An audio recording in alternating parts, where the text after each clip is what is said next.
The blockchain network's currently quite isolated with difficult communication. So each blockchain, network, chain or ecosystem of chains has its own solution to the problem of decentralized trust with its own architecture and its own philosophy. Bridges are solutions to the interoperability problem between blockchains.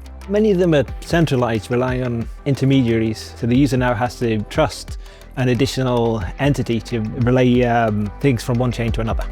Any bridge introduces a new point of failure, and this can be a problem. At one point, $11 billion was stolen from bridges within a period of 8 months. So bridge security is critical.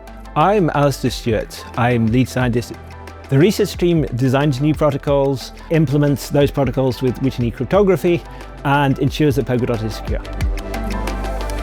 To get more direct communication without intermediaries, we need trustless bridges. The idea is to introduce no more trust assumptions than that needed by the two chains individually. So if we want to bridge chain A and chain B, then chain A has its own consensus, which it understands, but we need extra logic on chain A, maybe a smart contract that follows the consensus of chain B, and vice versa.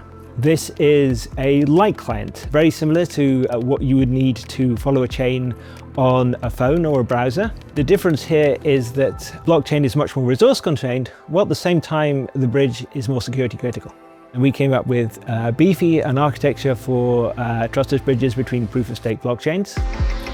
You need a light client protocol of each chain on the other chain. A light client protocol on Polkadot of another chain is not a problem because transactions on Polkadot are cheap.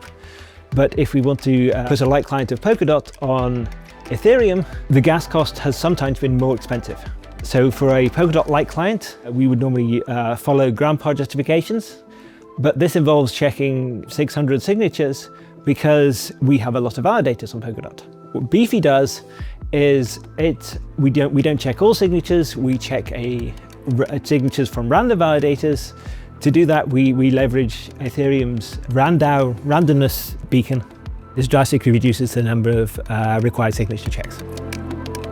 The gas cost of random sampling BEEFY is about 3% of what the gas cost of naively verifying all signatures. Alternatively, we could use a ZK snark to roll up the verification of these signatures, but that's still more expensive. I mean, compared to verifying ECDSA signatures in eligible Plonk, BEEFY still has 10% of the gas cost. BEEFY has been deployed as part of Snowbridge for over a year now. It's been used by several projects. Mythical Games brought their main ERC20 over from Ethereum to Polkadot. Hydration have their Giga Hydration campaign where they bridged many assets and used them for DeFi on the Polkadot side in their Omni pools to get yield, etc. BEEFY is an efficient, trustless architecture for bridges between Polkadot and another proof-of-stake blockchain for securely doing things like asset transfers.